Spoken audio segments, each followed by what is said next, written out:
Assalamu alaikum, dear sisters in Islam. We will begin, inshallah, lesson 3 in Asma Allah al-Husna. The names of Allah that I've chosen for you are Al-Haqq, Al-Ali, Al-Kabir. Al-Haqq is the ultimate truth, the only real truth. Al-Haqq. Al-Ali is the high, and Allah is most high, higher than anything or anyone. And Al-Kabir means the great, the large, the big. You've heard folks say, Allahu Akbar. Allahu Akbar is repeated all over the world by millions on so many occasions. It's used if one is very happy. Allahu Akbar. Or if one is very sad. Allahu Akbar. It's used when one is afraid. Allahu Akbar. You're calling upon the great Allah to help you. So now we may begin by reciting the verse in Surah Luqman. It's verse 30, and this is the verse that contains those that I just mentioned of Allah's names, Al-Haqq, Al-Kabir, and Al-Ali. أعوذ بالله من الشيطان الرجيم بسم الله الرحمن الرحيم ذلك بأن الله هو الحق وأن ما يدعون من دونه الباطل وهو العلي الكبير. Allah tells us about himself here, and he begins with the word dalika.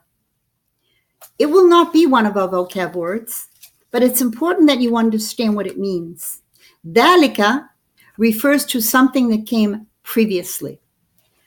What is it referring to here? Before the verse 30 that we chose, there are 4 verses preceding our verse. And these 4 verses mention Allah's magnificent work in what he does in this earth that he wants to remind us of before we get to this verse. The first thing that he reminds us of is that he owns everything in the earth and sky. Huwa al-Malik. We've had this previously. The Malik is the one who owns anything and everything that can be owned. After that, Allah mentions that if every tree, all trees in the universe, were to be turned into pens, and all the oceans in the universe were to be turned into ink, it would not be enough to encompass the words of Allah. And then Allah goes on to mention the creation and the resurrection of every soul that's ever been born on this earth. To Allah, it says one soul. At times we try to imagine how many people have come to this earth and been born and have died. Well, they've procreated, they've had children, and when it's finished, they die, and they go into the ground and they turn to dust. How many billions? We can't really comprehend the number. There are some scientists, anthropologists, whatever tries to give us a figure. But even if it were a correct figure, which is doubtful, we wouldn't be able to wrap our heads around it on exactly how many living, breathing souls have been here. Allah says it's like one soul. For him, it's like it's no big deal. So when we say, oh, imagine, Allah's telling us it's like nafsan wahida. That's how great Allah is, that he can do all this. And in fact, he does it perfectly with ease. And the last thing mentioned is how Allah causes the night to turn into the day and the day to turn into the night unfailingly. By the millisecond, as we know from our Tawqit al-Salat, we have the little cards or the papers. We put them on the refrigerator with magnets. Now we have our cell phone giving us the prayer times, but it's still nice to have something printed out from the masjid. And these times are calculated, and they're unfailingly correct because the sun does come up every day and set every night by calculations. And then he mentions the sun and the moon. The sun and the moon moving along through the sky, the stratosphere, the whatever sphere. It's something that, how do they not collide? Why have they not collided? Because Allah doesn't allow it. Now, we had a film when I was young called Star Wars, and I never really enjoyed it much. I always felt that the concept of there being Star Wars, for me, I think I had some tawheed in me when I was young. How could that happen?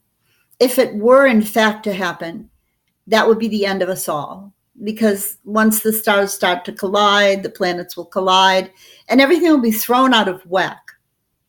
That's what I supposed. And this was before I knew Allah's names and attributes. After learning Allah's names and attributes, and after understanding what he means when he tells you that he is Ali and he is Kabir, Al-Ali, Al-Kabir, then you would understand properly why this won't happen until perhaps Allah chooses that it will happen. But it's not going to happen randomly because there's nothing random when it comes to Allah. Everything he does with purpose. So when we begin the verse, dhalika, the word dhalika is referring back to what I had mentioned to you about Allah's wondrous works that we can observe. And he mentions things that we can observe so that it is not really a mystery. I recall when I was in Catholic school, the nuns would tell us that God is great, but he's a mystery. So you can't really ever feel that you have the ability to comprehend what he does. Another phrase was, Allah works in mysterious ways. Yet in Islam, we know that what Allah does may seem to be mysterious at times. We wonder what the sense of it would be, what would be the reason that something happened. For instance, a death of a child, a terrible car accident, someone who's lost their loved one that perhaps they were married to for 60 years, and suddenly the person is having to witness their beloved spouse wasting away from a terrible cancer. Well, that may seem mysterious because you think they didn't deserve it. But once you know Allah's attributes, you know that there's perfect wisdom in these attributes. One of the ways we're going to really feel it is to learn it and to study it and to write it. As I mentioned, get out those notebooks because here we go. Allah huwa al-haq. Al-haq. Alif, a, lam, al-ha, al-haq. Allah is the ultimate only truth. The ultimate only reality of truth. Anyone else can make a mistake or maybe inadvertently lie to you without meaning to or mislead you. But Allah will never. So if you just follow what's in the Quran, you can really be certain that you're on the right path because Allah tells you, huwa al-haq. And then he tells you that ma yad'una min duni al-batil. The word batil, al-batil, again, alif, a, lam, l, ba, ba, ba, ba. The ba with the alif. Ba. قل قل طا لام الباطل. This letter طا, it's like a T, but it's pronounced in a heavier way. طا طا. As I mentioned, you have to learn the letters on your own because it's step number one to being a student of knowledge. You must know the letters and you have to go online and do this. And I'm not saying you have to do it before you listen to my lessons, but it will help you a lot if you can differentiate the letters. Al-Batil. Wahuwa, and you know wahuwa, and he, we've had that before. So look in your notes and find wahuwa al-Ali. This is the high. Huwa al ain lam ya. Al al-Ali. Huwa al-Ali. He is high. And huwa al-Kabir. Huwa al-Kabir. Alif, lam, ka, ba, ya, ra. Al-Kabir. Speaking of Allah's attribute of being most high, this does not mean high in space, because when we describe Allah, we don't mention space, because Allah has no space. However, if we want to say he's Ali, it's referring to his heights or highness in his knowledge, in his knowledge of everything there is to be known, and in his knowledge regarding qadr. Remember I mentioned to you before qadr. Qadr is our destiny, and Allah decrees our destiny. And no one else is able to decree our destiny the way Allah can, because he is Ali in this. There's nobody superseding him or over him. He's also Ali in the qahr, in the ability to vanquish, to totally destroy. Huwa al-Ali al-qahr. And I think we had al-qahar, if you recall, last time. Al-Malik al-Qahar. So if Allah is Ali in being over and above his creation, and being over and above anyone's ability to determine your destiny, it's only Allah who is Ali in this. And also Ali in the Qahr. This is also something that you would not worry about anyone being able to vanquish you. And finally, Muta'al. Muta'al is similar to the Ali, meaning that he is the most high of all those who are high. There are some people, some institutions, and some ideas that are high. We know the difference between high and low. We might say, oh, high class, low class. You can't pretend there's not a difference. High price, low price. But Allah is Ali al-Muta'al. And nobody can even for a minute presume that they can be above the Almighty Allah. Now we will speak about Al-Kabir. Al-Kabir is, as I told you earlier, large, very big, great. When we say Allahu Akbar, as I mentioned, it means Allah is most great, greater than anything. We have a word in Arabic called Al-Kibriya. Al-Kibriya means literally the idea that you think you're great. We say to someone, oh, he has Kibriya. Prophet Muhammad said anyone that has the tiniest speck, mithqala darra, the tiniest speck of Kibriya, will never enter paradise. Because if you have Kibriya, it means you think you're big. And Allahu Akbar. Akbar. You hear? Akbar.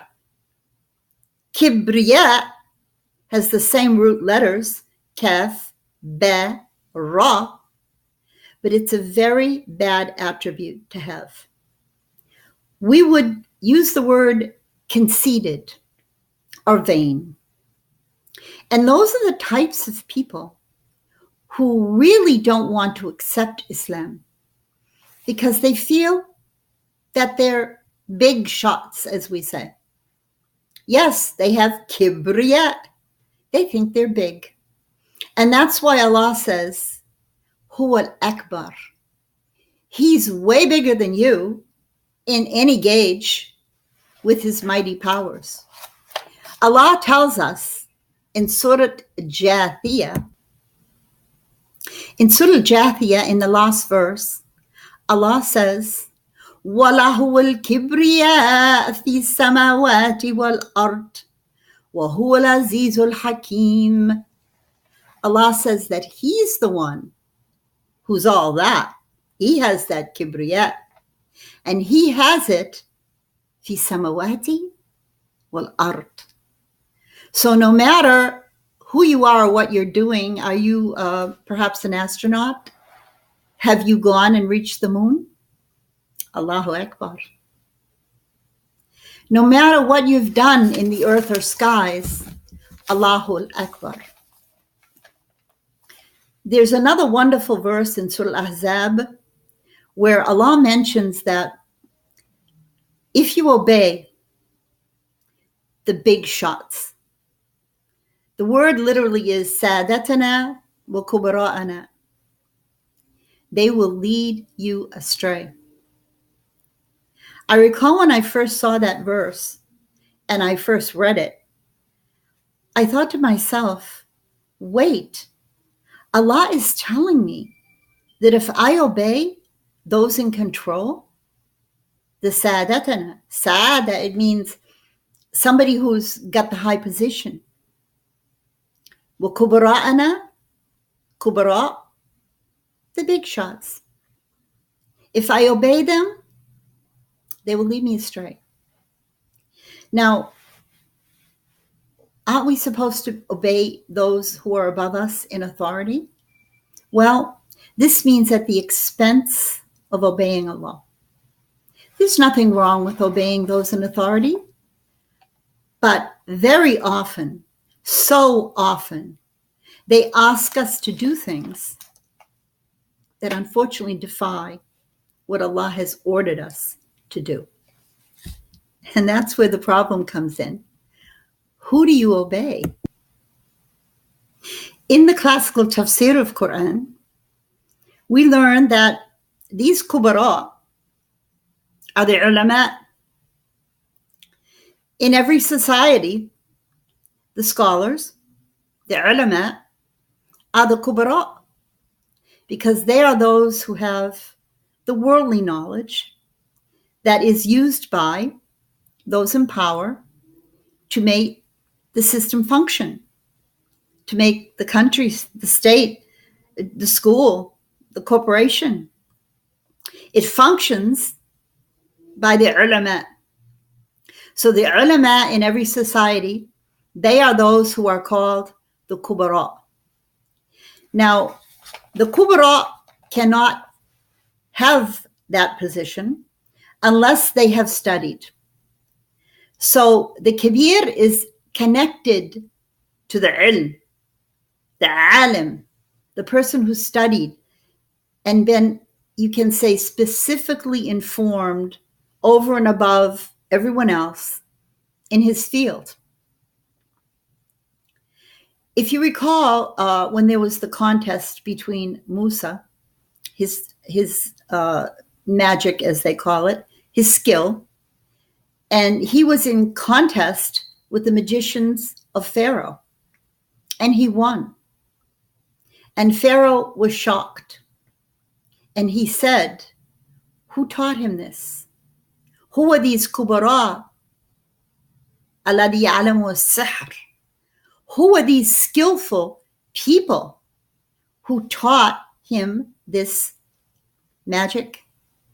You know, the word magic, I really want to digress a minute here and tell you that there's no such thing as magic in the sense that pulling rabbits out of a hat or making a curse with a piece of somebody's clothing or mixing up a potion or whatever. The word sihr in Arabic means to make something appear what it is not, to make good appear bad and vice versa, and to make bad appear good. يلبس الحق بالباطل والباطل بالحق. It simply means to have something misrepresented in such a powerful way that the person observing this, quote, magic, unquote, believes it. So if we take the subject in regards to Tawheed, the greatest sihr that's ever been purported upon the human race is that there is a power other than Allah. And in closing, I would like to mention that it's what I always felt when I was a child in Catholic school. I knew by my instinct, which is called fitra in Arabic, that the only power that could possibly be a God, quote unquote, would have to be one. And this one power necessarily would have to be unlike any other power that I could comprehend or that I had ever experienced. And I remember as a child in my room at night thinking about God. This is the only word I knew. I didn't know the word Allah. It pains me to say the word God now. You know, once you know the word Allah, it's just so powerful. You say Allah, and then you say God. It's just, no. But, you know, I was a child and I had no other means to express myself. And I used to say, you're not on the wall. I used to talk to him. And I would say, I know you're up there. And I know you're listening and you have a lot of power. And you're most definitely not hanging on that cross on the wall. هو العلي هو الكبير هو الحق. So please, students, go over the lesson again and again and again. Write the words. We only have 4 this time. We have al-haq, and we have Ali, and we have al-kabir, and we have al-batil. Now you know that al-batil, Allah is not al-batil. I just want to make sure we have this straight, because al-batil is falsehood. Al-haq is the truth. So the names of Allah, once again, are 3. Al-Ali, Al-Haq, and Al-Kabir. Al-Batil, it's not Allah. Al-Batil is falsehood. So inshallah, this lesson was short, and I hope easy. It should be. If you, as I say, you must repeat. You must write the words. Keep them in your notebook. Read them on your way to work. Read them in the morning. Read them in the evening. And until we meet again, Assalamu alaikum wa rahmatullahi wa barakatuh.